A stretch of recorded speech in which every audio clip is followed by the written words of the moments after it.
Seguimos aquí dándole las gracias a ustedes que se han ido integrando en el transcurso del programa para estar atentos a lo que está pasando hoy con el licenciado Luis R. Santos, economista reputado de la República Dominicana, es director de presupuesto del país.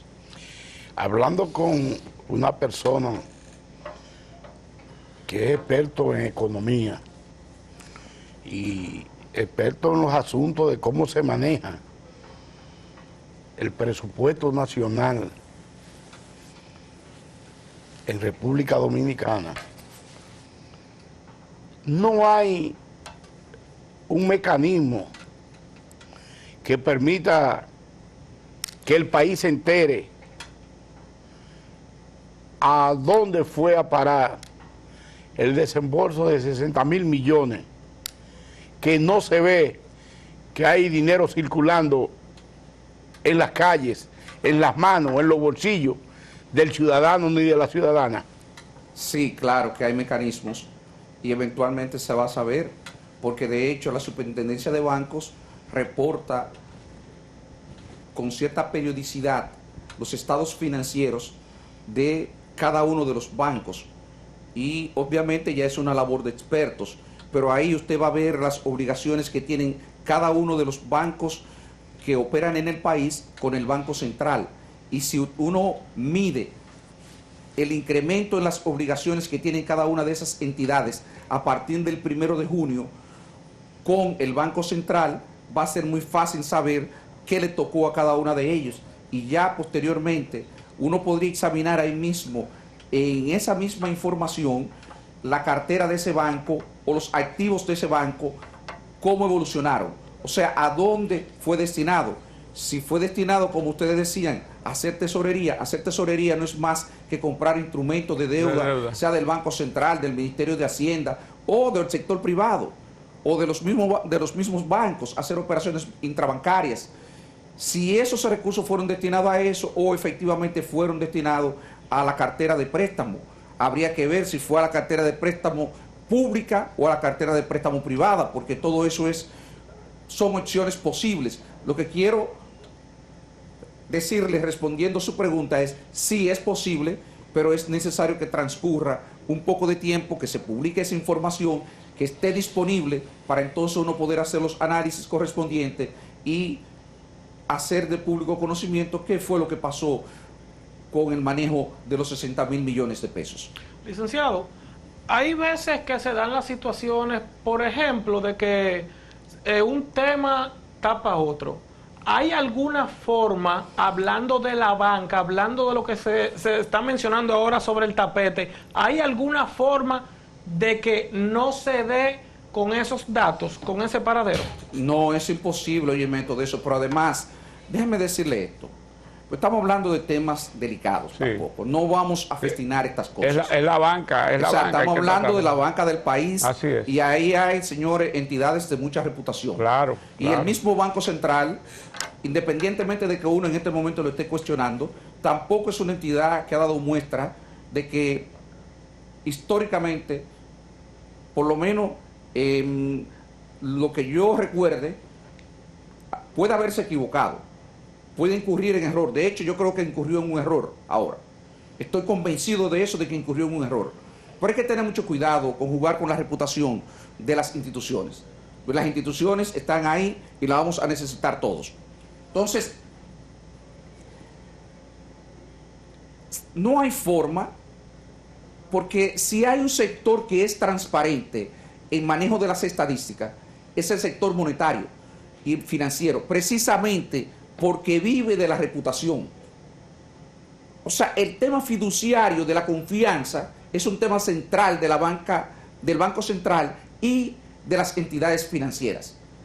Y esas entidades no se van a prestar a exponer su reputación. De hecho, eso podría tener repercusiones.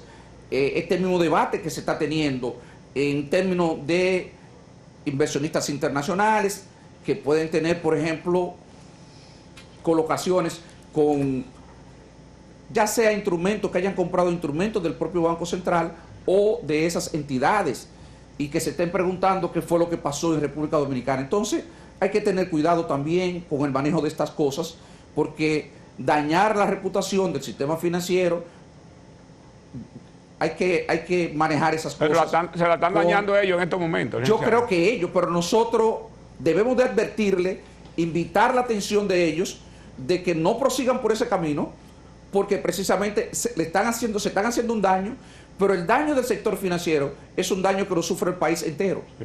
Y entonces nosotros podemos cuestionarlo, debemos de cuestionarlo, estamos en el deber de hacerlo, porque creemos que se han equivocado, pero a la vez, respondiendo a la pregunta de Ángel, decirle, miren, tengamos cuidado con el manejo de eso, porque eso no beneficia a nadie, por el contrario, a ustedes posiblemente es que más lo perjudica, y cuando perjudicamos el sistema financiero, estamos hablando de que estamos perjudicando posiblemente, si no toda la ciudadanía, gran parte de ella. ¿No han buscado ustedes los políticos, en esa parte de la parte política, don Luis, de que el presidente de la República quizás tuviera compromiso con algunos grandes empresarios o bancos y que Valdés Alviso tuviese que prestarse, porque la hoja de Valdés Alviso en estos momentos recibió un picadito? En estos momentos esa imagen ha recibido, porque hay muchos comentarios de que cómo es posible que ya supieran que ese dinero iba y que lo tuvieran colocado. Cosas así se están diciendo. Yo le pregunté a la parte política, ¿pudo haber manos extras para ordenar que este dinero fuera entregado rápidamente? Mire, uno no puede porque uno no lo conoce, pero tampoco puede descartarlo. Uno no sabe, yo no digo que necesariamente para beneficiar a fulano de tal, pero tampoco me sorprendería de que algún tipo de motivaciones políticas pudiera estar detrás de eso. No tengo elementos de juicio para afirmarlo, tampoco he sometido eso, digamos, a análisis, ni he recibido ninguna información, pero no lo descartaría por el conocimiento mismo que uno tiene de lo que es el Estado, el funcionamiento del Estado. Porque decisiones de movilizar 60,000 millones de pesos no se toman de la noche a la mañana. No se toman de la noche a la mañana. Yo trabajé por 20 años en el Banco Central, fui director del Departamento de Programación Monetaria del Banco Central, y tengo elementos de juicio para poder opinar sobre estas cosas. Conozco las operaciones de Banca Central, y como conozco las operaciones de Banca Central, de hecho, quizá mi mayor experiencia la acumulé en el Banco Central. Después, posteriormente, yo estuve trabajando en el ámbito fiscal, pero antes de trabajar en el ámbito fiscal, los primeros 20 años de mi vida profesional lo pasé en el Banco Central. De verdad que escuchándolo a usted y escuchando los comentarios de expertos en economía que se han referido al tema de este desembolso tan rápido de 60,000 millones de pesos y posterior anuncio de otros 25,000 millones más, y la posibilidad de que 34,000 millones también lleguen, ¿no crearía esto una escalada hacia arriba inflacionaria? Eso lo vamos a ver en los próximos meses, porque el Banco Central, recordemos que tiene un plan de política para ejecutar la política monetaria. Y se presume, lo que uno presume, es que el Banco Central está adoptando esas decisiones en el marco de ese plan.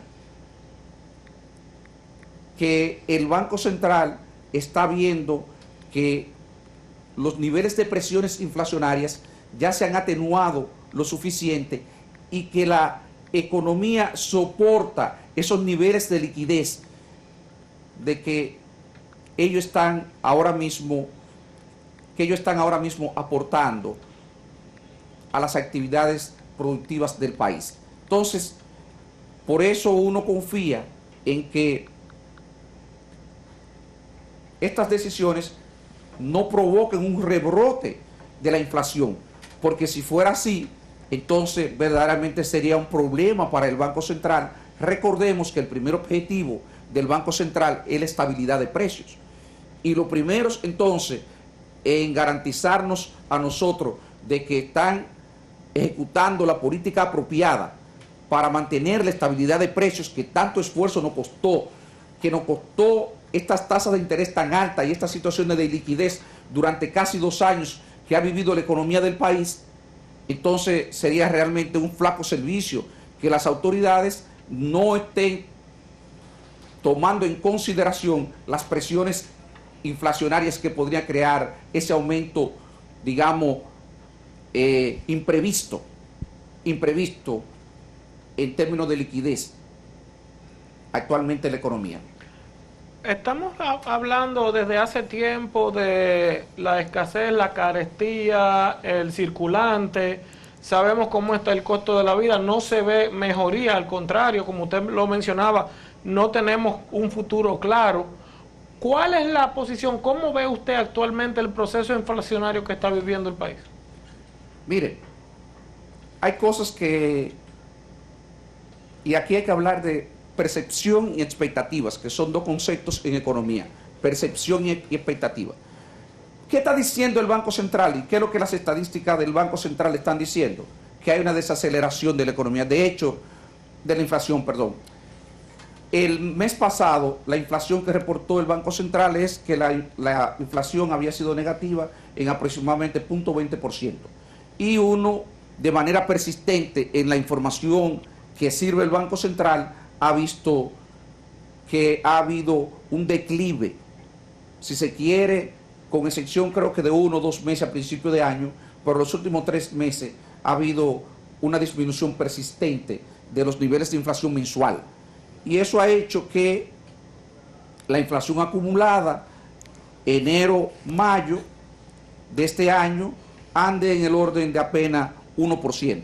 Si usted toma en cuenta que la meta del Banco Central es una inflación entre 4 y 5%, entonces el banco, aunque se triplicara la inflación que ellos tienen medida a mayo, el banco tiene espacio, digamos, para poder aumentar la liquidez. ¿Cuánto? No lo sé, eso lo sabría el Banco Central, y ahí entra la pregunta de Abigail, si realmente eso no generaría presiones inflacionarias. ¿Qué es lo que uno piensa? Que el banco ha tomado en consideración eso. Ahora paso a responderte la otra parte.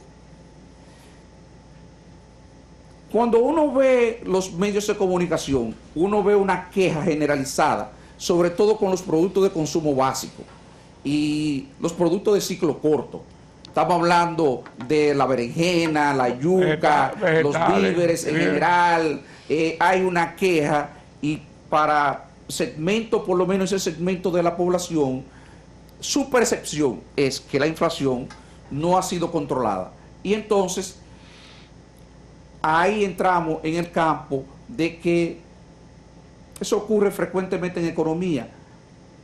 Hay un rompimiento entre lo que es la realidad que pueden estar arrojando las estadísticas y lo que es la percepción ciudadana.